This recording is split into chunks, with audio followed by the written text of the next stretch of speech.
So why do you think passport bros are losers back home, bro? Um, I think when you struggle to find women at home and you need to go elsewhere, I question those motives and intentions.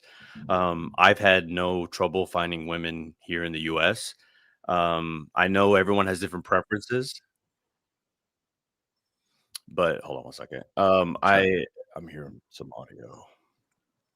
Yeah, I think if you need to go elsewhere to find somebody, I do question those motives. I wonder why that is. And I wonder why you're not able to find women here in the US. Got it. So what if I was a woman and I was a big feminist woman in 1950 Saudi Arabia? I'm like, you know what? I'm a woman. It's 1950 Saudi Arabia, and I just want a man that's like pro women's rights. But I can't find anyone here. I have to leave the country. And then someone goes, huh, a whole country of, I don't know how many people are in Saudi Arabia, 30 million, 60 million. I have no idea, but millions and millions of people. You couldn't find one suitable partner. You had to leave the whole country. Well, yeah, because it's Saudi Arabia. It's 1950. 99.9% of men are not going to be pro women's rights. Feminist. Yeah. So is she running away from her problems? Is she not working on herself, not doing in the work and taking the easy way out to escape?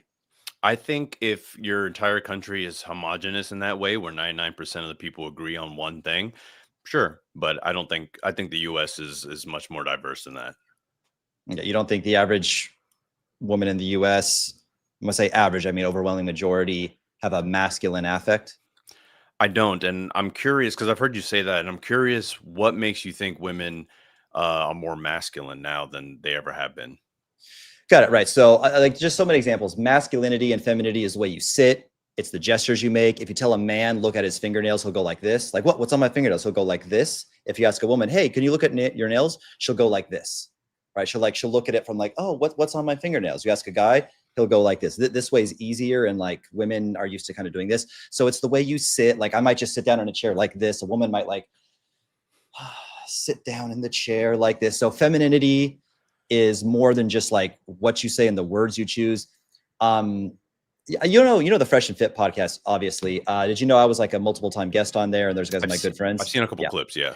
So this is like years ago. I'd be like in my bedroom. Walter will have a girl over. They're chilling in the living room, and I come out of my room, and maybe she didn't know that Walter had roommates. She was kind of surprised to see like another man just walk out of the room, and then I kind of shock her. She's like, "Oh, hey, dude, what's going on, bro?" I'm just like, did you just call me dude and bro in the same sentence? And it's just ingrained within her. She didn't choose to be that way. It's a, way she was brought up. So whereas a woman in Latin America would be like, ay, Dios mío, me asustas. Like they would, their voice would be different. Their gestures would be different. They just wouldn't act like a dude. I don't know. I think right now you've said the way they look at their nails and maybe the way they sit and how they say dude. I mean, I'm Latino, I'm half Dominican, half Mexican. Um, I feel like all my American relatives are still, feminine. I guess it just depends on how you really define it because I find if you go to a restaurant, you'll see feminine women. If you go to a grocery store, you'll find feminine women. If you go to a park, you'll find feminine women. I'm just not sure what has made them more masculine. Now, I can grant you that a lot of men on the that I talked to on the red pill side have talked about how women want to work and women want to make money, and that can be perceived as masculine. They don't want to be submissive. I think a lot of men can find that to be masculine. I still don't personally, but that's I'm curious what you think about that. The women wanting to work thing, right? Career women. That's what you mean? Yeah, career women or just women in the workforce in general, they Mhm. make up a large portion of the workforce now. And that's different than it ever has been, which I think is probably an issue for guys who maybe want a submissive woman, which I Yeah. think is one of the main reasons men do go overseas is to find someone that they think could be more traditional. And again, I have no problem with people having preferences in that way. Like if you want a traditional relationship and you can't find it here, I get it, but I do think they exist here. I do think you can still find those kinds of women. It might be tougher. I'm not gonna deny that it's probably tougher to date American women than some other women, but um, I do think it can be done.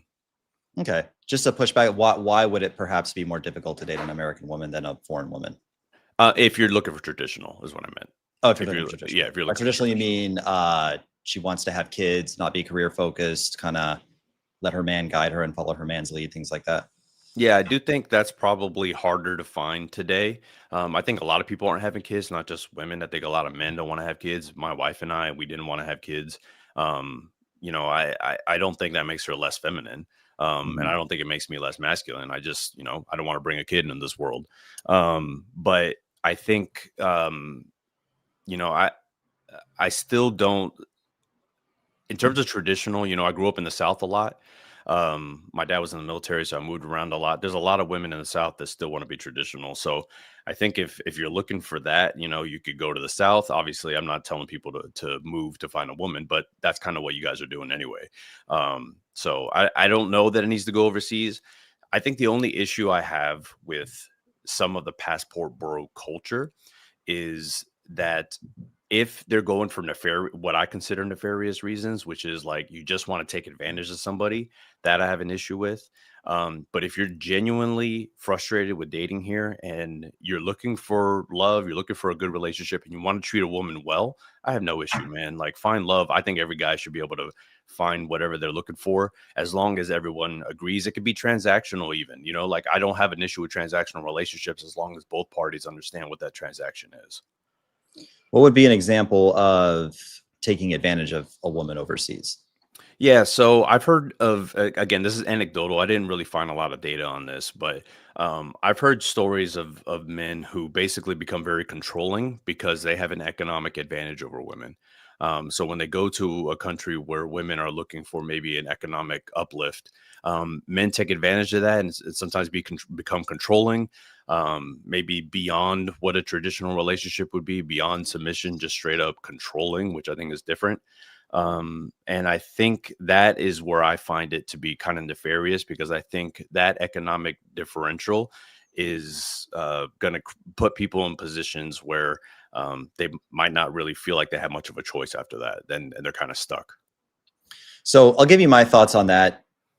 There's something called a Chesterton fence, and the easy version of this would be you buy a house, you buy some land out in rural Wisconsin or wherever. You get there and there's this old fence and you're just like, hey, this is my land. I don't know, I want a big open field. I'm going to tear down this old stupid fence that some old, fogies built. And you just tear it down. You don't understand why it was there, but you tear it down. And then 2 weeks later, your land is infested with like some invasive plant species. Coyotes are all up on the property, floods, whatever's coming in. You're like, oh, it wasn't just some dumb old fogies that built that fence for no reason. That was there for a reason. Women making as much or out earning men. I believe women under 30 out earn men these days. If it's not out earning them, it's very close. Yeah, you're It's a right. Chesterton fence. They tore down. It sounded like a good idea. Like, hey, why do I want this useless old fence on my land? It sounds like a good idea. Let's just take the fence out.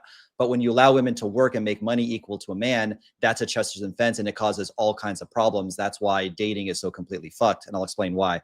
I had a girlfriend once upon a time in Colombia. She was Venezuelan, but it was in Colombia. I was like 37 or no, I was 34, 35. She was about 21, 22. And I was taller than this woman. I was bigger, stronger, obviously older, wiser. I was smarter. I spoke more languages. I was a better problem solver for anything, for planning a vacation or if we were going to find an apartment.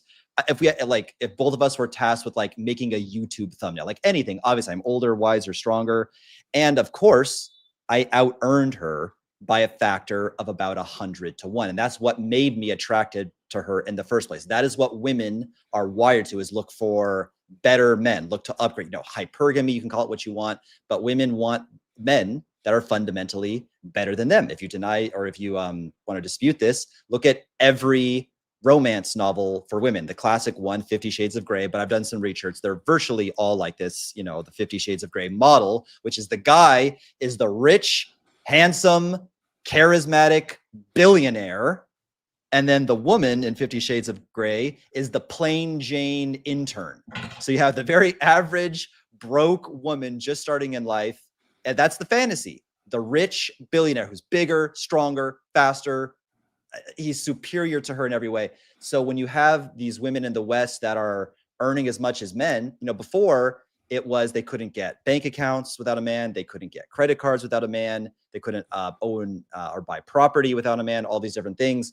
And I'm not saying we can go back to that. I think, sometimes once you open Pandora's box, it's open. I'm not saying I have all the answers. I don't want people to clip this and put words in mouth and say, hey, Casey Redbeard saying that all women we should all go back to the 1950s per se, but we've definitely fucked ourselves. So going to a place like Latin America, for instance, or Philippines, yeah, it's not about controlling women and manipulating women. It's not about sexual tourism, but out earning a woman.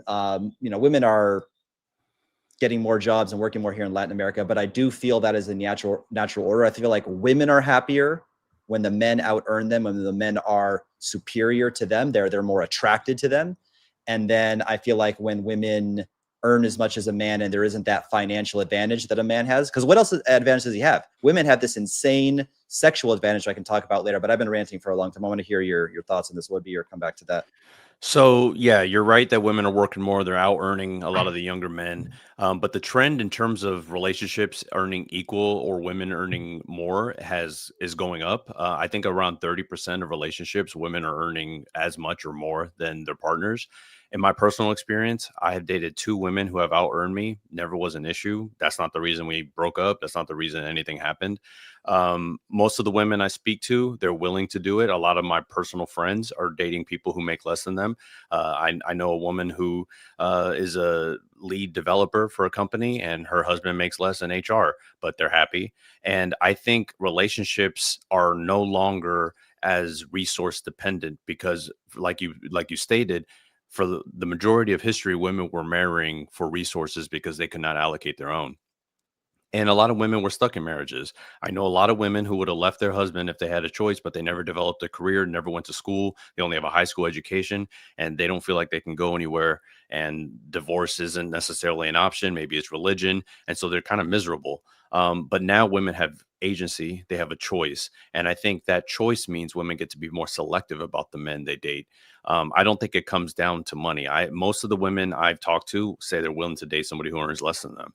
They really, I think, because women are earning their own money, they're buying their own houses, and they feel financially secure. As long as the man is financially literate, has enough money to, manage his own life. As long as the personality, humor, and kindness are there, a lot of women are down. They're looking for companions. They're looking for partners. They're not necessarily looking for someone to provide for them. That's what I found, at least.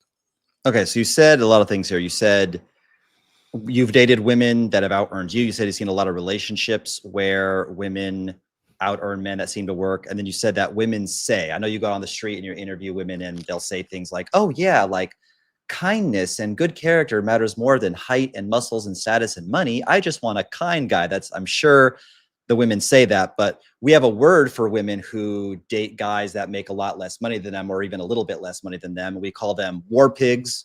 We can call them swamp monsters. We can call them half-eaten zombies, decaying zombies. It's typically not, when I say typically, I mean in all cases, it's never an attractive woman that's dating a guy that earns less than her. You'll never see the bottle waitress at, the Vegas nightclub dating the freelancer who makes 50, 60K a year. You just wouldn't see it. It happens all the time, man. And I mean, we can point to celebrity couples where the women out earn the men.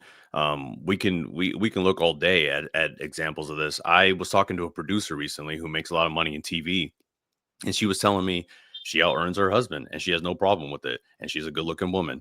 I just don't think that's the case. Especially to say I don't think I've dated ugly women at all. So I think the women that out earn me, they weren't what you call war pigs, which I think is pretty harsh. I also think men maybe are so looks driven that that's all they really think about or care about. But you're talking about a lifetime, and if you're talking about a lifetime relationship, looks are gonna fade. Looks are gonna go, and if you can't like the person you're with, then you're gonna have a shallow relationship, and that's doomed, in my opinion. Of course, no. I mean, life isn't a Disney movie. Obviously, men are wired to be extremely physical and visual in their sexual nature. I think that after you're in a long-term relationship with a woman and she's giving you kids, if you want that, and 30, 40 years of dating this chick over a long time, I think that love evolves into a different form of love. I don't think people in their 50s are, jumping into bed together. Kind of hope they're not. No, if they want to, that's fine. But women out earning men, I do think is a big problem because, I mean, let's be honest, bro. So you're telling me, what city do you live in? I live in Orange County, like You live just in south of OC. LA. Okay, cool. Yeah, I'm from Torrance, California. Oh, So, nice. what's a nice restaurant? STK, Nobu. What are the nice restaurants there? Nobu's good. I personally like South of Nix and Laguna Beach. That's one of my favorites. Sure. But yeah, Nobu's good. Nobu. Let's say Nobu Nobu, South of Newport. Nix, one of these. It doesn't matter. We're in one of these nice restaurants, and we were to ask the waiter, say, hey, we're doing a social experiment. We're a bunch of college kids. I know we look older than college kids, but trust us, we're college kids. We're doing a social experiment here. I want you to just when you pass the bill to the people tonight, especially when it was an attractive couple, or at least the woman was attractive, and in your eyes, who pays the bill, the man or the woman? They split it. What do you think the pie chart would look like in terms of who's paying the bill? I definitely would say men, but my point on that is, for example, if I'm taking my wife on date night, I pay. If we're just getting dinner because we're hungry, we split it. Like that's how our relationship works. If a guy is actively dating, he's probably going to be paying. I think that is attractive because it shows, a commitment. It shows that you really care about the person. That, and I think those kinds of things matter. The dating, I mean, that's going to be the same anywhere you go. I mean, I Mhm. think if you go, I think in Brazil, you'll probably see that too. If you ask the waiter who's paying, it's probably the guy. Of course, Um, yeah. and I think here in the US, there's more of a chance that a woman would be willing to pay the bill than almost anywhere else. And that I remember a few years ago, it's probably like 10 years ago, I asked my hairstylist out after she cut my hair, and we met for a drink, and she had already bought it and she paid for it, and it blew my mind. And she didn't in any way make me feel bad for it or anything. I thought it was such a cool gesture. Mhm. So I've seen that happen as well. I don't, again, I think it depends on what kind of people you're dating. If you're dating people who are very materialistic, yeah, money is going to be a big factor. Status is going to be a big factor.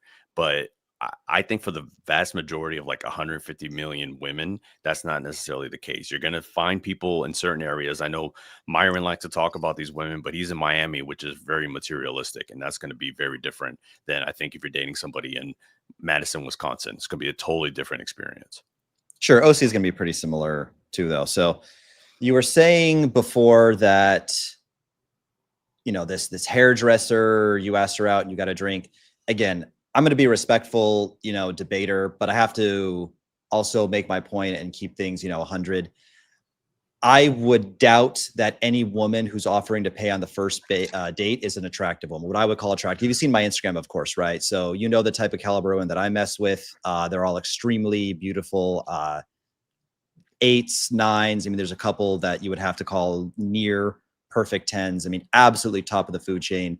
And this whole there'll be statistics too that come out like a third of men haven't had sex in the last year. Well, fine, but the scarier statistic is the 2/3 of men that have had sex are massively settling, again, for what I call war pigs and swamp monsters and land whales. So, I mean, it's a little bit, off topic, but kind of on topic. But let's go back to that. I mean, if you want to say something on this, we can. But I think, it matters. It doesn't matter. Can you get girls, or what do some girls do? I'm talking about the desirable women, because you could throw the argument like, guys may be down for like, oh no, guys are down doing open relationships. I know tons of guys that are down to do open relationship where he can share me, and I can go out on dates, and yeah, they're called fucking dorks, fucking losers, fucking incels. I'll be getting no pussy. That guy will choose an open relationship. But if you want to rebuttal to that, you can. But then I want to talk more about this, passport. I want to kind of stay on topic here, the passport bro escapism thing. Do you want to respond to that too, or should we go more to the escapism stuff?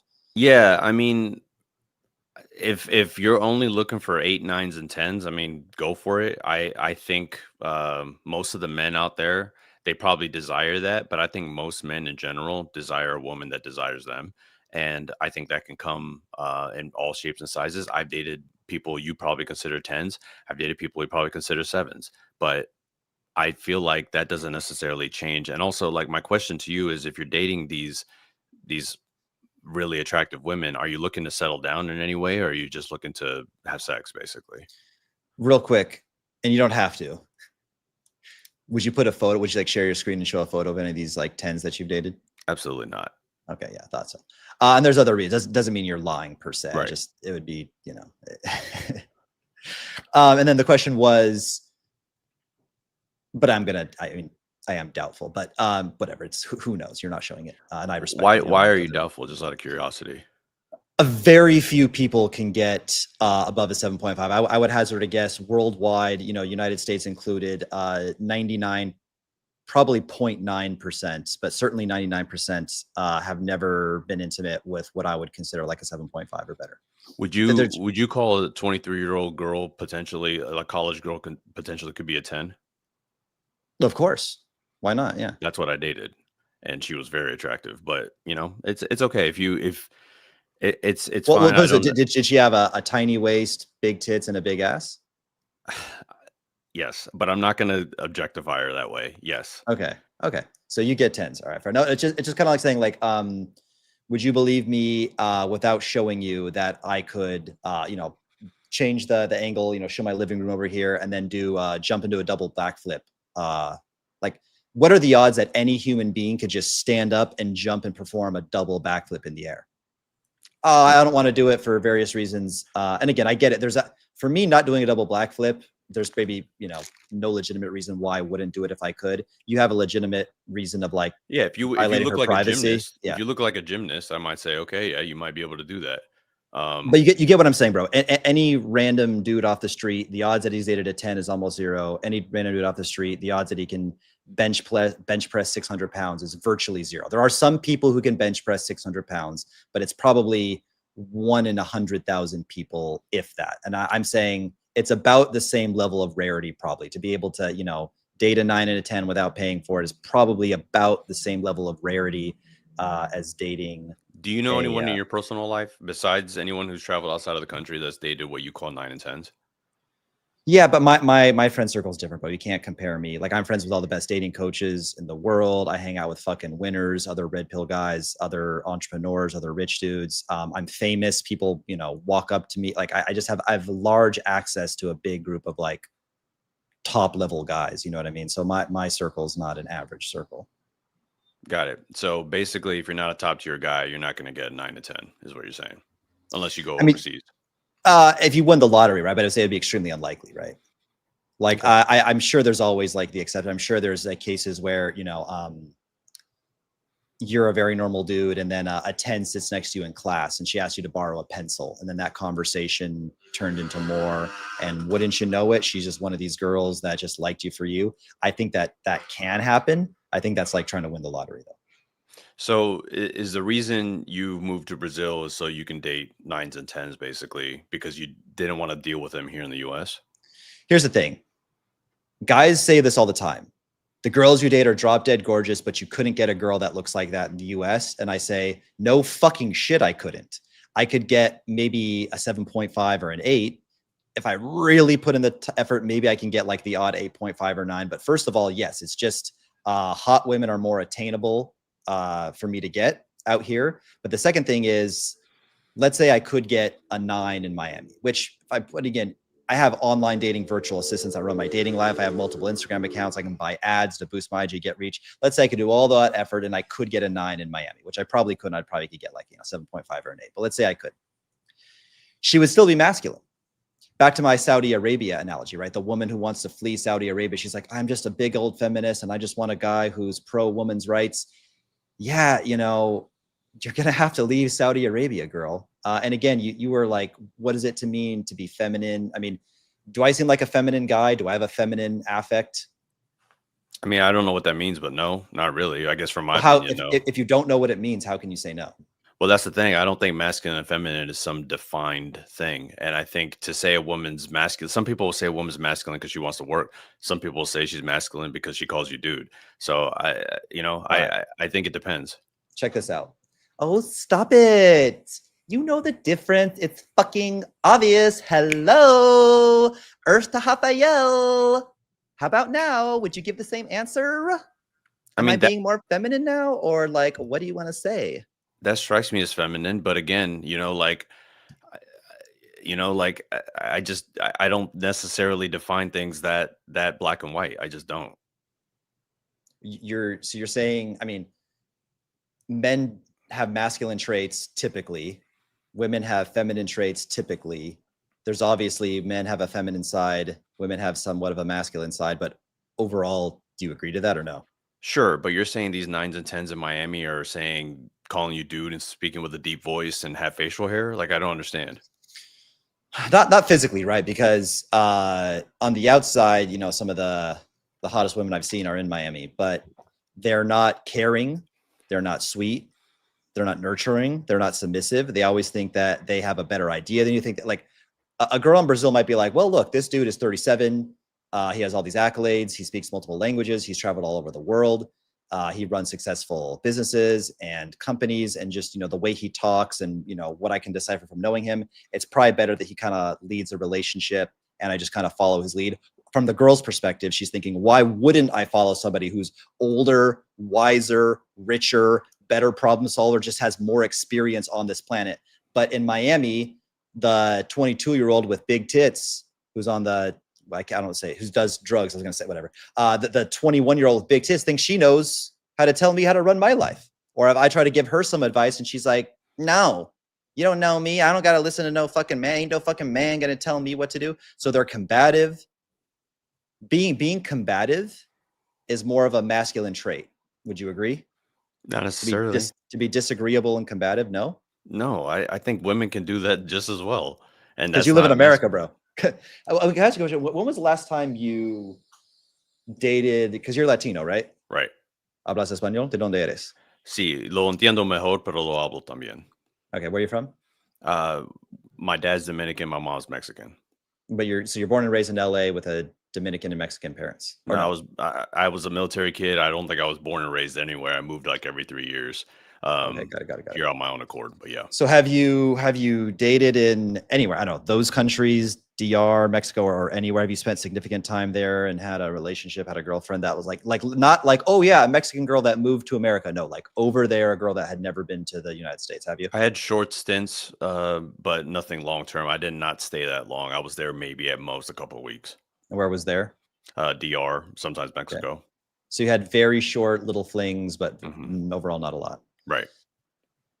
Okay, so you may kind of know what I'm talking about, but this is the problem. Even my other, you know, friends that are dating coaches, like my good friend, you know, shout out to Chad, Defense Simping. I'll say to, you know, I'll say to him, I'll say to a lot of these guys, I don't think that they know what true femininity, what true submission even looks like. I think, do you know what frame is, to have a woman inside of your frame? I'll define it for the audience anyway. Yeah, I mean, I've read Rollo's books and I've heard a Yeah. lot of this stuff. Yeah.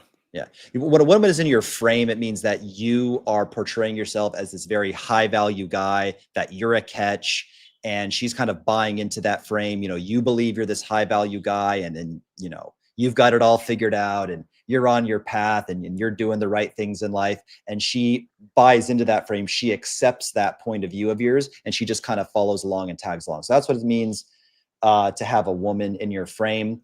And I think guys will get, you know, some American chick who's combative, aggressive, to fall into their frame somewhat. And they think like, oh yeah, she's feminine, she's submissive.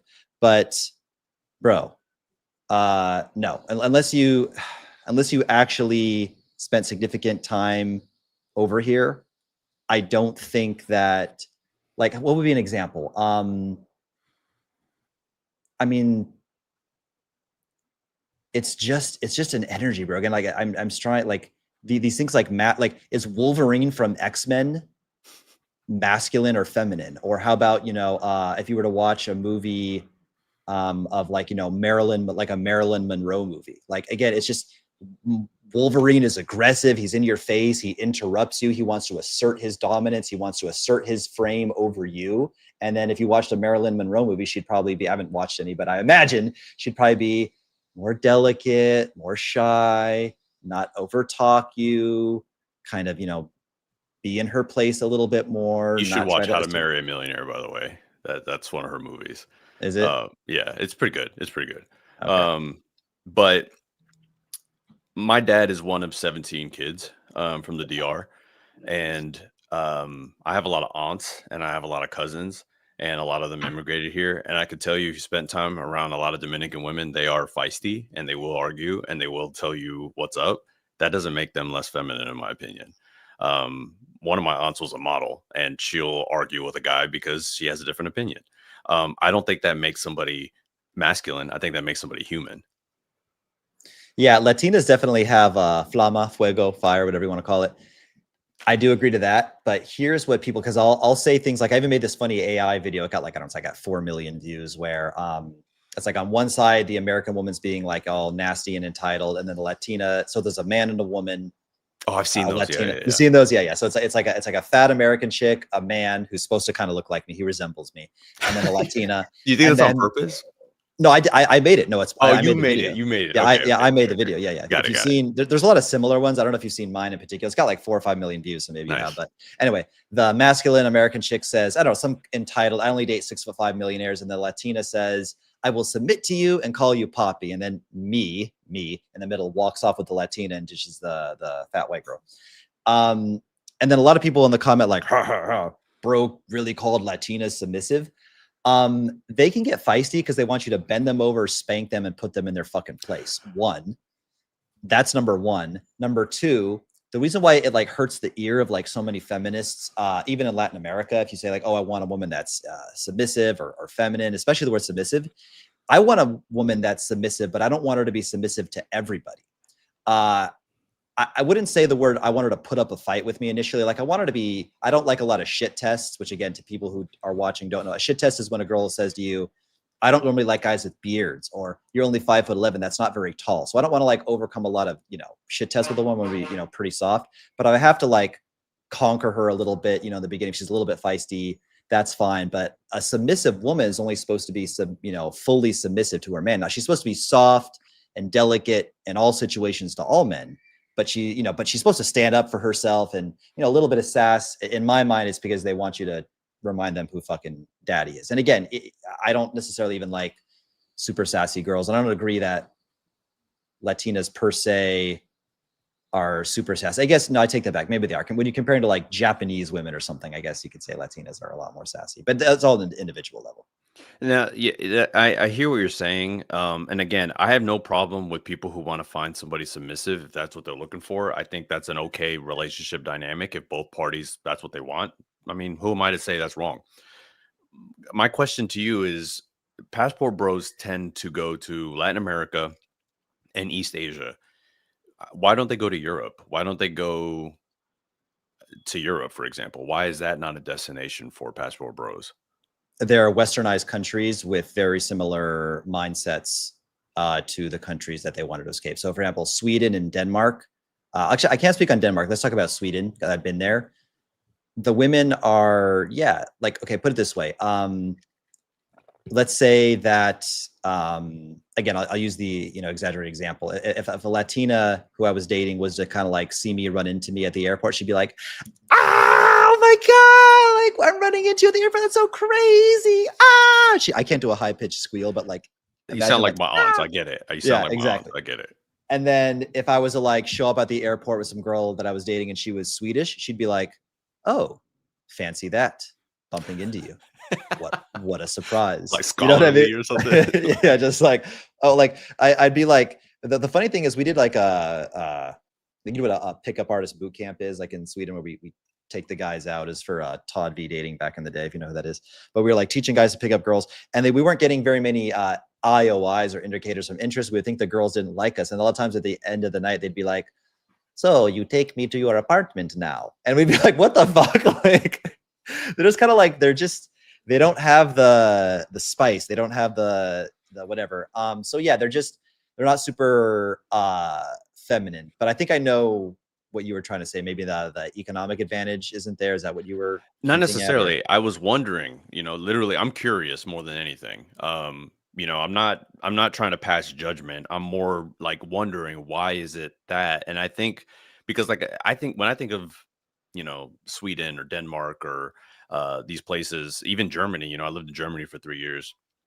These women don't come off to me as masculine. They don't come to me as like, they don't come off as like hard. They come off mostly soft. Maybe there's a language difference, or maybe there's a cultural difference, but they still strike me as soft, women typically, based on what you were saying. So that's why I was curious, like, why is it only these countries? And maybe it is, like you said, the enthusiasm, or just a different flavor. I mean, I get that, but I do wonder why it does, because I came across the Passport Bros subreddit, and everyone there is talking about, Asia and Latin America. And I just was wondering why only those places.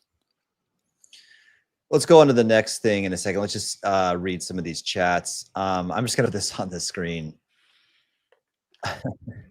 You want to respond to this guy? You want to clap back? Something tells me Raphael dates 3 out of 10 single moms, and he thinks he's crushing it. Do you want to address this? I've only dated one single mom, and I would give her an 8. I would also say Ninja Killer. If you're single and lonely, I don't think you should be talking. Okay, Ninja Killer, if you want to, we'll read super chat. So if you guys have questions or things you want to bring up, you have questions for me or questions for Raphael, then we will address them. Just say $5 and up. Don't be super brokies here. Okay, great. So if you have any other questions for me, you can. Otherwise, I can bring up a point. Go for it. Yeah. Okay, so when people say, losers back home, I'm trying to bring up, a new point here that, has been brought up. We're really just escaping. We're escaping masculinity. We're escaping the comically high standards. So that's one thing I wanted to bring up too. Another thing is, because I don't know, for example, maybe I'm wrong, but I don't imagine per se, for instance, Denmark would have these more realistic standards like women have in Asia or Latin American countries. Do you think that women's standards in the West are comically high or too high? I wouldn't say comically or too high. No. I think when you're talking about, like, let's say a woman has, there are times, let me admit, there are times where I think women are being comically, their standards are comically high. I need a man to make $1 million a year. Good luck. Have fun with that. I do think when you're looking at the West, it is more expensive to live here. In general, there's no place, I think, that's like cheap anymore in the US. And because of that, economic standards have risen for everybody. So I think when women are talking about economic expectations, that can come off, unless it's unrealistic, it can come off as like, oh, that's a little too high for me. But what I do see also is that women are more willing to partner up and be more egalitarian in terms of income, splitting the household duties, splitting parental duties, splitting the bills, splitting everything else, and everything becomes a partnership, which is what my relationship is, and I fucking love it. But I do think that if women are expecting 6'5", jacked, rich, I think that's a high expectation. It's very low likelihood that that's going to happen. But I think the vast majority of women, especially the ones I've talked to, especially the ones in my life, are looking for just generally good dudes with a job. And that's mostly what I find. I think online we hear these voices, especially on Fresh and Fit and whatever, which are very curated audience members, which is a big reason why I created my channel, was to interview normal women. And just say, I don't think the stuff you guys are hearing online is necessarily true. I don't think those standards are too high typically. That's not what I'm finding. Okay. Do you think modern, I wanted to talk about that. You said the income wasn't so important. And I want to talk about looks versus income in terms of, male and female attraction. So I wrote that down as a note. If you ever see me texting, I'm not like texting my boys or something. Man. I'm taking notes. But I did want to talk about first, do you think that the average woman in the United States either hates men or at the very least has a low opinion? By the way, thank you for two out rallies. $5. We're rich, dude. We can get Starbucks today. Do you think the average woman has a high opinion of men, a neutral opinion of men, or a low opinion of men? Say an average woman in Los Angeles, let's just say. Do you think she's kind of like, men are trash, men are garbage, men don't do shit for you these days, men are soft, men are pussies? Or do you think she's like, oh, men are fat? If there's one thing I love in this world, it's men. I just love me.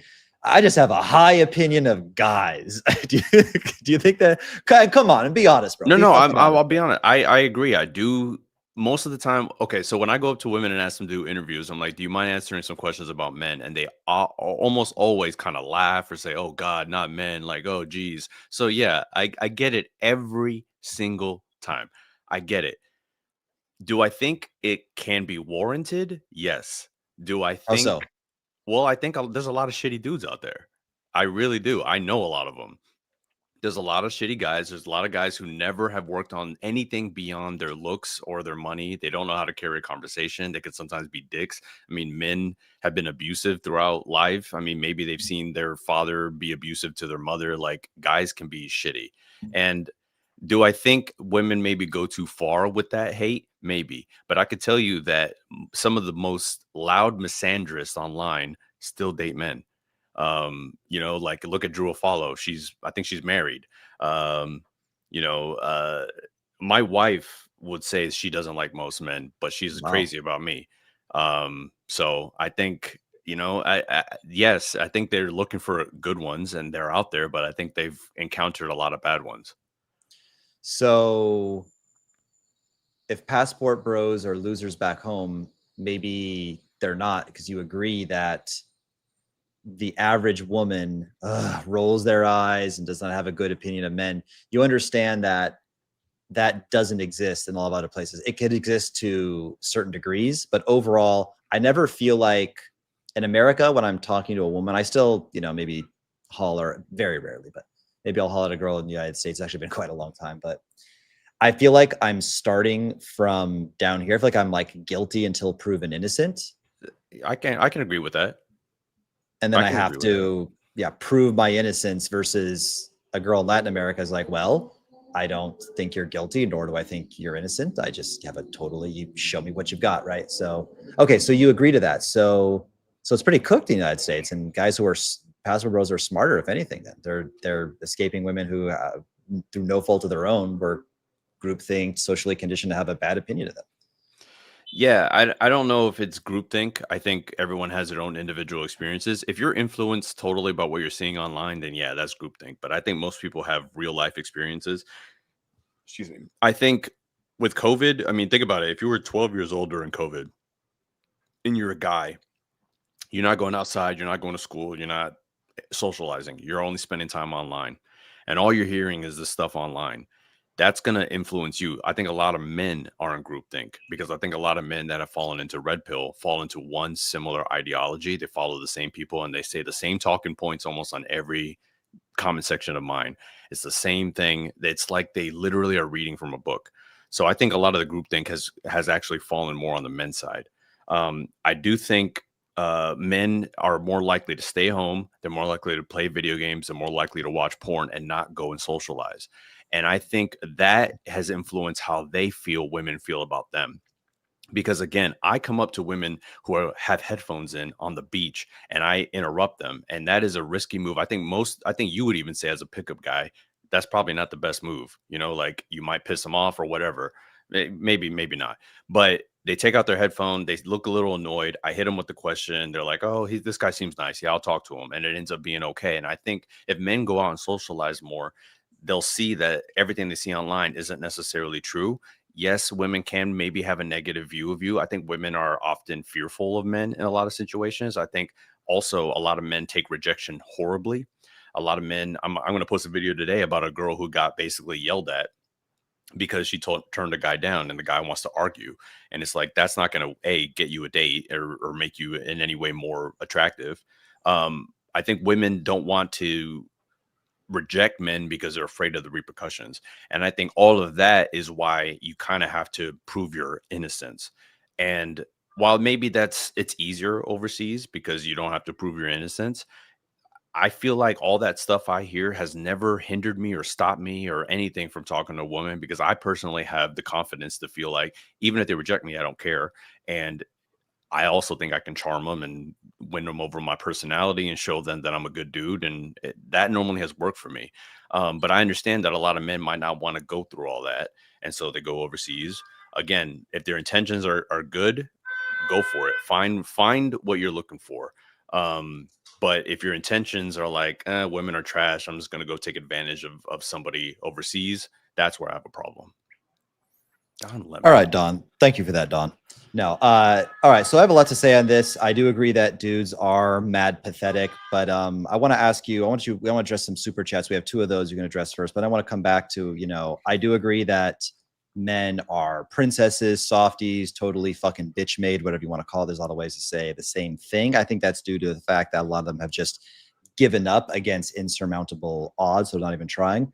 So I have some questions. I want to know your takes on that. But first, let's do these let's see if they're questions or just comments. Okay, this is a question, I guess, presumably for you. So Sehaga, I guess, considering hypergamy and the fact that women go for the top 20% of men, aren't their standards by their very nature inflated? That stat is simply on dating apps. If you look at the actual stats, over 50% of men are in relationships. So obviously that's more than 20%. That stat has been overinflated by dating apps. And again, it's online stuff. I think almost 50% of men in this country are married. So again, that's more than 20%. So they're not just going for 20%. They might desire the top 20%, but just like men, like I desire Dua Lipa, doesn't mean I'm going to go get her. Like you can desire all kinds of things. You fall in love with who you fall in love with. So no, I don't think that's true. Well, there's no way 50% of men are in relationships are married unless we're talking about guys who were married. I'd want to like double check that stat, but let's say it is true. What's inflating it is men who got in relationships and got married before whatever wave of feminism. We're on the blue hair wave of feminism, whatever sixth, seventh, eighth wave. I think these guys got married when women were still women. They married their high school sweetheart. It's certainly not people under the age of 30. No, under the age of 30, there's a large gap. Women Of are course, yeah. 63% in relationships. Young men are only 30% in relationships. A lot of younger women are dating millennials because they skip the red pill stuff. The red pill is hurting a lot of young men, and they're falling into it because they're more and more upset. And so they believe stuff like this that they hear in red pill spaces. And so they become what I consider black pilled because they feel like it's hopeless. You even said just now, it's hopeless. It's a fool's errand to even try to date women. So a lot of men who don't have confidence or don't have the social skills to date women, they're going to just say, well, fuck it. It's over. I hate women. They suck. They're only going after 20% of men. And they basically wash their hands of it instead of, in my opinion, building the personal development in terms of their confidence, their emotional maturity. All of these things can basically make it so that stuff doesn't even affect you. Like if you have actual confidence, there's nothing a woman can say to you that's going to take that away. And I think a lot of men don't want to develop it because they just feel like it's hopeless. Okay. I agree on a lot of that because again, if somebody said climb Mount Everest naked, I probably wouldn't make it a third of the way up of the mountain and then freeze to death. I probably just wouldn't even try. But if I have a gun, I'd just shoot myself and not even try. Like it's like I could climb 15% of the mountain naked before I died. I wouldn't even try to do that 15% because Sure. I know there's no way I could get to the 85. So I think that is part of the reason why dudes are so pathetic these days. Then there's porn, there's video games. Let's move on to the next one. Thank you, Sahaga, for that. And then this is actually one of my best friends in the whole world, from my OG friend who's actually quite blue pill. So I don't only have, these Andrew Tate wannabes as friends. So there you go. Actual Education says, who has it easier in the world, men or women? If you think it's women, would you have preferred to be born a woman? Is that for me or for Raphael, Gio? Or you want us both to answer? Oh, Actual Education. Sorry, I didn't say his name. I don't know if it's for me. I could say, Yeah, go for it. Answer it first. I think men have it easier. I think throughout history they've had it easier. Yes, there are things that men have. In some ways, they have it harder, but I think for the vast majority of life in general, they have had it easier. Okay. Sorry, can you say it again? Why do men have it easier in right now in modern society? I was saying throughout history. I think he means today. Let's say today. Who has easier lives now, men or women are equal, and why? I would say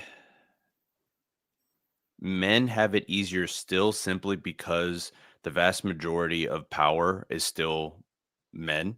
Women are obviously coming up in the world, but there are things that women have to deal with that men will never have to deal with. For example, my wife taught me a long time ago, when she goes to a parking garage, she always parks near the exit, something I never would have thought of and not once in my life. I don't fear for my safety anywhere I go. though the statistics are men are more likely to be, killed or hurt, I still don't walk around with fear. And I think women, because they do walk around with fear in their day to day, they have to lock their doors more at night. They have to set their alarms more at night. I think that alone is harder than what men have to go through. The threat of physical violence. Okay, cool. So chosen one, we have a super chat from you coming up next. I will get to that in a second. I'll just give my 2 cents on this one. I want to do a whole live stream with you and maybe some other people about this. I want to get some women on there. If you guys are enjoying the stream and you want me to do more of these, let me know in the chat right now. Or if you're watching after the fact, let me know in the comments if you want to see more live streams. So women are born with an ATM between their legs. What we have between our legs is about as useful as a screen door on a submarine. Meaning, if I'm a woman and I pull over at this gas station late at night, a long road trip, I'm like, hey, bro, like, I got no money, man. I need gas. I want some beef jerky, water. Like, I'm starving. I ain't got no money, but like, if we turn off the cameras and I'll like, hop on top of you real quick, would you hook me up? He will give her the gas and the water and the beef jerky. And I'm not saying that means like, oh, well, women have the power to prostitute themselves. That's an analogy for a bigger thing versus a man at a gas station. Say it's a female, say it's a handsome man and an average woman. Hey, can we turn off the cameras and I'll bang you for some beef jerky? She'd be like, excuse me? Like, she could pepper spray him, call the cops, sexual harassment. I don't mean that women can prostitute themselves at a gas station. What I mean by that in a bigger context is a woman wants to do an online dating profile, couple selfies, lazy, instant matches. The text messages start coming in. I'll respond when I feel like it. I'll give lazy one-word answers. A woman wants to go on a vacation. She's there. She wants access to a party. She's there. She wants to go on a helicopter ride. She wants to be on a yacht. She has a crush on a guy, and she's not a land whale. 99, any guy she has to be not a land whale. Okay. If you overeat, maybe it's not 90% of guys that flirt back. Maybe it's only 40 or 50%. Less harsh sentences for the same crime. At every step of the way, their vagina is getting them access. Dates are paid for. People are coming up to you. People are DMs, validation, attention, guys, time saving. Like a 60-hour week attorney has to like, okay, shit, I work 60 hours. I'm an attorney, but I got to like make time to get on Bumble, make time to go to the bar. A woman could be like, oh shit, I haven't talked to any guys. It's Friday. I'm closing the office. I haven't even thought about it. I'm going to open up Bumble for 5 seconds and I'm exploding with offers. Last minute date, throw on some heels, get going. Whereas the guy would have to be dealing with at every step of the way. It's saving them time. It's getting them vacations. It's boosting their self-esteem. It's getting them attention. What do you say to that? Yeah. So I think you're looking at it still, in my opinion, from a male perspective. You basically mentioned dating. Is dating easier for women? Sure. But would you want to be born a woman? No, not now. I'm weird. I guess I'm a masochist. I like the struggle. I like to be, I think if I was a woman, it would be like, if I was a woman, it'd be like, I'm going to wake up. I'm going to go to the gym. I'm going to train my lower body really hard. I'm going to have sexy legs and a toned ass. If nothing else, that I might do a light cosmetic surgery. I might get some boobs. If I had a really weird crooked nose, I might fix my nose, get a tan. Like I would just do whatever I could to fix myself up to the best of my ability.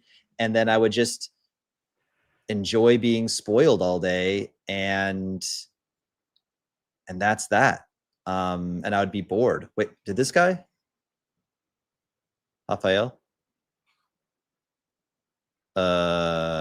Did I say something to offend Rafael? I'm going to text him on Instagram. So hopefully Rafael will come back. I'll carry the stream. Probably an internet situation. I'm going to text him right now. I don't think I said anything to offend the guy or anything. Let me know in the chat if it was something I said. I'm pretty sure it was just the internet. I just texted him on IG right now. Was it something I said? All right, we have some more super chats. I really wish Rafael would come back here. Okay, cool. Let's go to the next one. We have chosen one. Oh, he said BRB. Okay, so Rafael's coming back, confirmed. BRB, he is coming back. Okay, so the stream will continue, the debate will continue. I'll just read these super chats and give my thoughts. And then when I call him Rafael. I'm in Portuguese. The R is like an H sound. His name would be Rafael. Rafael. O nome dele é Rafael no português. or Rafael in Spanish. Do women ever compliment your beard? I'm 50. My beard is gray and black, mostly gray. Do you think I should dye it for the sake of looking younger? And how long did it take you to learn Spanish? So do women compliment the beard, bro? What do you think, bro? Of course. I look like a fucking Viking god with this fucking beard. Of course they compliment it. Every once in a while, it's like 1 out of 150 girls. Okay, Rafael is back. Cool, we lost you. Yeah, sorry. I don't know. My shit got disconnected somehow. Oh, good, you're back. We just went on to a super chat. It's about me anyway, so you can just we'll ask about women, think about your facial hair. Yes. Yes, about my beard. Here's a truth. I actually dye my beard. So my beard is naturally red. I have old photos from when I was bald. I can show you photos from fucking first year of college when I had a red beard, but it comes in white right here. You guys can see it's kind of getting in white. So I dye my beard virtually the same color that it always was. Maybe the dye makes it look slightly more red than it was naturally, but I was always Casey Redbeard. I started my YouTube career as Casey Redbeard before I dyed it, but it is coming in white here. So yes, I do think you should dye it to look younger. And how long did it take me to learn Spanish? Before I could like survive a date and kind of have a decent conversation with a high IQ person who's not a retard, about 1.5 to 2 years. And before I was like fucking sick at Spanish, better than Rafael. It took me about 5 years. Qué pena, amigo, pero te lo juro que mi español está mucho, pero mucho mejor que el tuyo. Lo hablas todos los días. Yo no lo hablo todos los días. I'm fucking with you, bro. All right. Do you have a quick comment for facial? We got some more super chats. If you want to comment on facial hair, you can. Otherwise, yeah, I do think men should do whatever they can to appear attractive. I think facial hair can be one of those things as long as it fits your facial style. I think Casey's a good example. That's a good beard, man. It's a good looking beard. Thanks, man. Tell me more. No. What did you ask the girl on the beach? Did you hit? Is that to me or to you? Who? The girl you told to take her headphones out? Is that what he's talking Maybe. about? And JD, clarify in the chat who this question is for, who you're talking about, and then we'll clarify. And I'm married, JD, so no, I did not hit. What did you ask the girl on the beach? Did you hit? Yeah, JD, clarify that. You don't need to spend more money. You can, but just clarify that. And we'll get back to you. Hey, baby Rance, I'm a former school bus driver, and there's a group of fathers called Passport Bro Dads. They became passport bros. I got their son's passport after the death of Kevin Samuels. Hey, I'm a former bus driver. They became passport bros. I got their son's passports after the death. Am I the only one that's a little bit confused by that? I don't quite get it. Well, good for you for being a passport bro. I think you're making the right decision. And it's not that these foreign women are easy. It's just that your value goes up. So I want to make that very clear. Foreign women don't just line up for any gringo or whatever. But he's got another one from same guy. But your value goes up as a man. After the death of Kevin Samuels, the girls were dancing on Kevin Samuels' grave in high schools and middle schools. The passport bro dad saw what happened and decided to get there. Says, oh, okay. So here's what he's saying. He's saying that Kevin Samuels, who was one of the originals, one of the fathers of like the red pill space of sorts anyway, he would put women in their place. He would do live streams where women that looked like grotesque cockroaches would claim that they deserved, this top level guy. And when he died, apparently, kind of like the Charlie Kirk thing, RIP, people are like celebrating his death. And when his group of passport brads saw that, how these women reacted, taking joy in his death, they decided to get their son's passports. Okay, rage quit. Someone says they thought you rage quit. I thought it was something I said, bro. This has been very mild. Yeah. No. I think the red beard makes you look good, sir. A lot of women that are running to notice my gray hair with a young face, and they say it suits me. Yeah, there's like I guess like a little bit of experience factor that comes from having a little touch of gray. I think there's even a men's a men's product called like Touch of Gray. But yeah, I don't know. I like mine red. It's also my branding. I think I'm kind of fucked. I don't think I have any choice. Okay, Rafael, I had some things that I wanted to talk about before we got into these super chats. So, dudes are mad pathetic. I was agreeing with you on that. But here's my thing about the whole, who has easier lives and stuff like that. It would be hard, but you would agree that hypothetically, again, hypothetically speaking, virtually everybody could be in shape, right? There's nothing that makes you have to be. We could have a society where, in theory, everybody was on Ozempic or whatever. Everybody had their calories tracked and ate super healthy food and went to the gym. And you could, in theory, have a society where everybody was at least some degree of fit. Agree? I agree. Yes. Could you have a society where everybody's rich? No. By definition, right? That's how economics work. Right. So if men are primarily physical and the primary, at least early on, sexual driver for them is looks, and everybody could at least be fit. And for women, I guess you can make this argument, right? But we could assume, or we could agree that for men, a woman's income certainly isn't a primary driver. It's very low on the list. And depending who you ask, depending on what context, but you would agree that women do place at least a fair degree of importance on a man's income and stability. Correct? Yes, I would say in general, I will say yes, just for the sake of this, yes. Okay, cool. We're gonna answer JD's question in a second. He just clarified. So given the fact that all women could in theory be fit, but for me to be rich, I need 1,000 or 10,000 people to make significantly less for me to be rich. If all I want is a chick that, looks decent, is in shape, but she's wanting a guy who, makes a good income, doesn't that by the very definition mean that women have it easier? Because like for a guy to get rich, for me to get rich, I have to invent a new product. I have to solve some crazy problem in the marketplace. I have to get a patent on something. I have to become famous. I have to create a lot, or do something risky like sell drugs or narcotics and they get me in jail to get money. I have to dedicate myself to a craft. And bitch, you just got to do squats and drink green smoothies. But you're going to say, and then you're attractive, but I got to be rich. What do you say about that? Well, I'd say that for the vast majority of history, men in relationships have not been rich. That is still a select few people that are considered rich.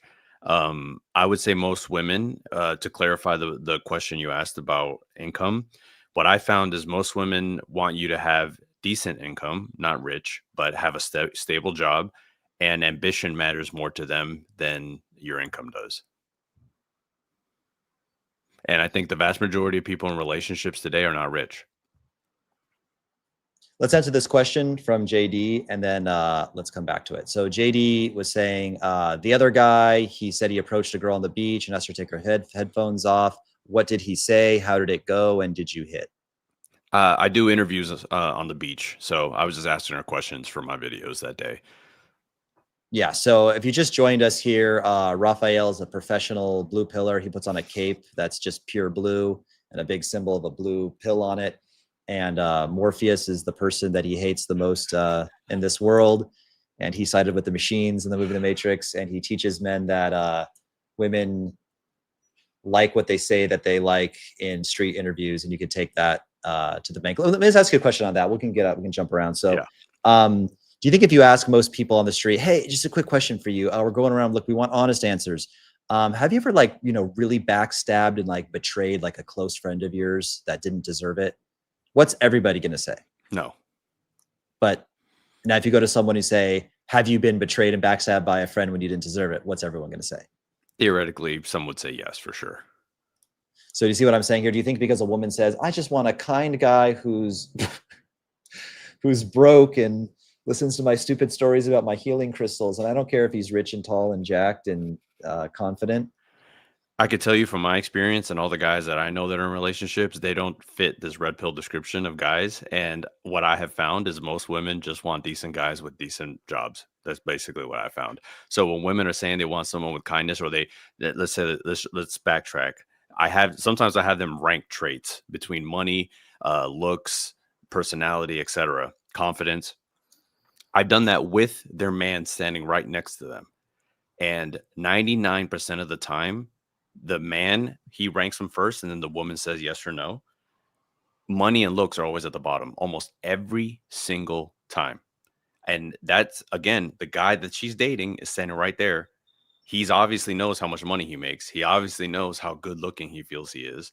And she agrees with his assessment typically. Sometimes they switch things around. Sometimes they'll be like, I actually prefer kindness higher. Guys normally rank that lower. She moves it higher and says, this is actually where I see it. So in my experience, not only with guys on the street, guys that I know in my real life, the guys who are in relationships are typically good dudes with good personalities that like to be with their partners.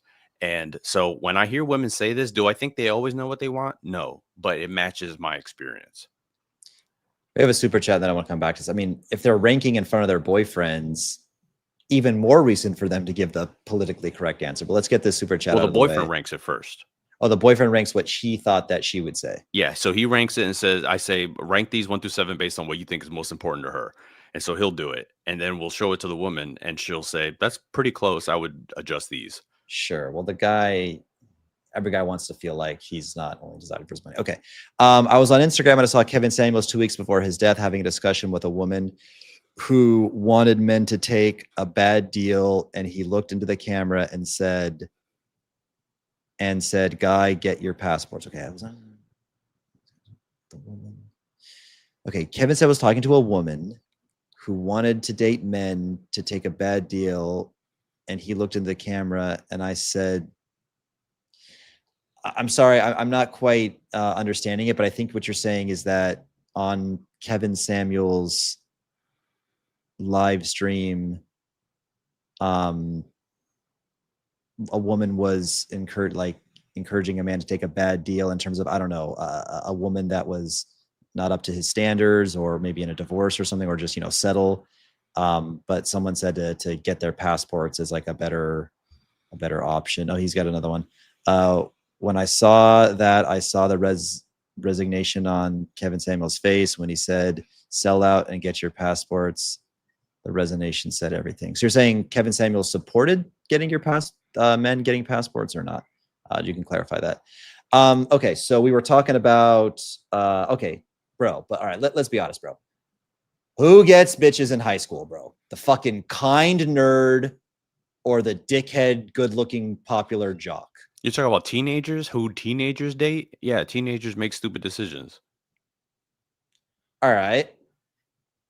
In a nightclub of adults where everyone is 23 and above, the good-looking alpha who's kind of a dick, kind of pushing buttons, or the shy, short nerd who's really kind? In a nightclub, I don't think personality is even a factor. I think in a nightclub, on a dating app, then. I mean, in all circumstances, meeting through friends, bro. Like if I'm going to introduce, go on a double date and we could rewind time, we have a simulation. We have the what if machine from Futurama. And one time I'm going to bring my, my shy, kind friend, and I'm going to bring my alpha friend who's, he's not going to be like, you're a fucking bitch. Like, but he's going to be a little bit disagreeable. He's going to be, kind of like a Stifler from American Pie. Remember that movie? We're both old, right? How old are you, by the way? 41. Yeah, we're both old farts, so we both remember American Pie. Like a Stifler, or who's like another character when that came out. Yeah, or almost like an Andrew Tate kind of guy. Who's going to get the girl? More again, we can rewind time. Double date one, my shy friend who's kind, or my alpha confident guy who's a little bit of a dick. I think it depends on what the woman's looking for. If she's looking for something very superficial and wants to just hook up, maybe the quote unquote alpha guy. But the vast majority of men in relationships are not quote unquote alphas. The vast majority of people, first off, 50% of relationships still start offline. So dating apps are only accumulating around 50% of relationships. I still think men should get off dating apps because I think some of your best qualities, your confidence, your personality, your humor are not going to show up in a dating app. But if you introduce your buddy to a friend and they get to talking and they like the same shit and she thinks he's funny, and he asks for a number, he's confident enough to ask for a number, I think he's got a shot. Do I think physical attraction can lead to short-term relationships? Yes, but I don't think it makes long-term relationships. I have a love-hate relationship with dating apps. The most quality women I've ever met have been from Instagram, usually, with a rare exception. I believe in meeting women from all angles. I'll also say this, and I want to get your thoughts on this too. Actually, I'm going to share a tab right now, and I'm going to just we'll talk this out. As I share this, let me hit, okay, share screen. And it's going to only let me share one tab. So it'll be this tab right here. I have what my friend calls, he kind of has a funny term. He calls it a quote unquote maxed out Instagram. And this is actually not my Instagram, but these are all the same photos. We can pretend. Raphael and everyone, let me know if you guys can see this, right? Yeah, I can see it. So when I meet a woman in person, I go through these matrix attacks. Well, I have not only my main Redbeard Rants, Red Pill Instagram account banned, but they'll get all my personal ones too. I don't want to get too much into it, but I've even had my personal accounts banned. And Whoa. if I go to what? I said, whoa, that's crazy. Yeah. We'll talk about that later. Let's not get sidetracked. But yeah, we can have a whole stream on that. And then if I get a woman's phone number in a cold approach situation and I go straight for a phone number, then I get a certain flake rate, maybe, I don't know, a third or a fourth or a fifth. It's hard to say. It depends on so many factors. But when I actually have my Instagram, my social media, and I meet a woman through cold approach, I'm like, hey, excuse me, do you want some dick? No, I'll say, hey, excuse me, very random, but I just wanted to meet you, whatever it is. Yeah. And I give her my social media instead. I get a much higher conversion rate.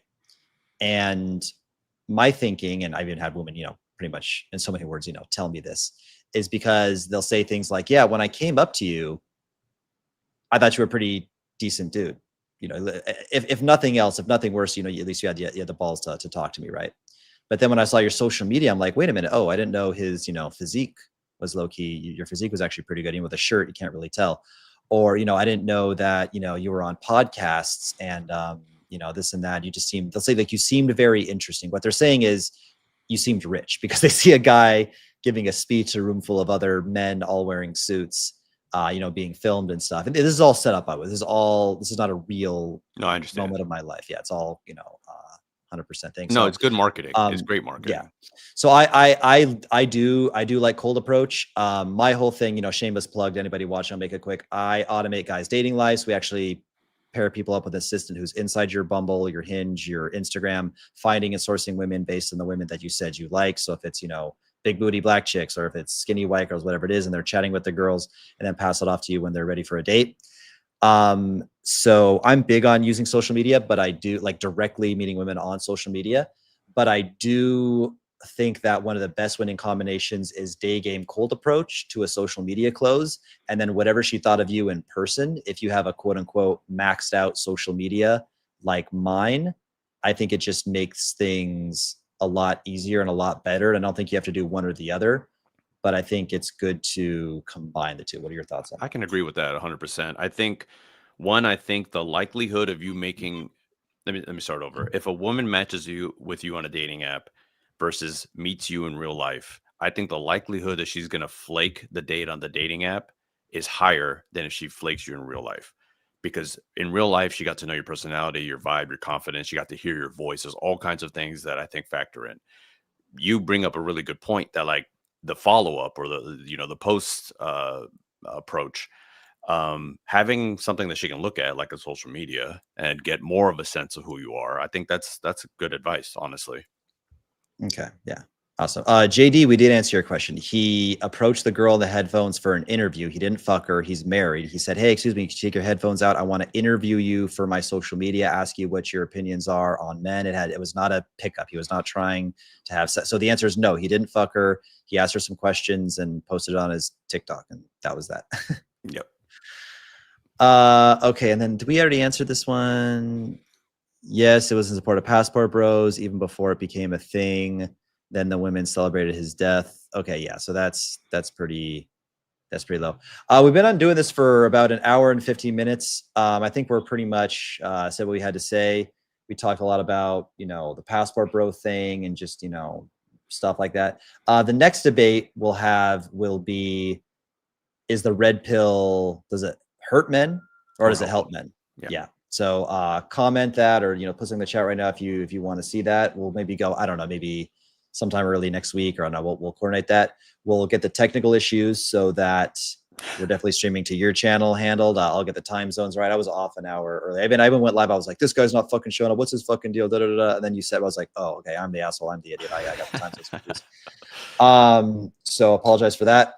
And then what do you do, bro? I mean, we'll put your socials and all that links. It's women on men. I think they can just, it's like women underscore on underscore men, right? Yeah, that's for Instagram, and then women.on.men on TikTok. Okay, so it's women on men separated by underscores for Instagram, or women on men separated by dots or periods on TikTok. We'll put the links in there. Do you sell anything, bro? Why are you doing this? You make, it's a lot of time. Do you have a course or? Well, I started originally out of the goodness of my heart. I straight up did not have any plans to monetize it. It happened pretty quick. I blew up pretty quick, but I'm gonna publish something soon that I think I'm gonna try to monetize. That actually, again, I'm trying to legit help men. I'm sure you are too. Like I'm sure you're not trying to hurt dudes. But I legit want to help these guys who have fallen into what I think are the bad places of the internet, and they feel like they're hopeless. And I know what that feels like. And I want to give men hope, and I want to teach them how to build the confidence within themselves that will help them in their personal life and in their dating life. Okay. The blue pill blueprint. We'll have to talk about what the blue pill is. How to settle for a fatty in your hometown and live a brokey lifestyle with your fatty. No, I'm just kidding. Okay, I'm fucking with you. Good title. Catchy. Yeah, that's a good title. All right. Raphael, pleasure. Women on Men on all channels. Thank you so much. Hopefully we'll do it again. Yeah, man. We'll talk soon. All right. Cheers.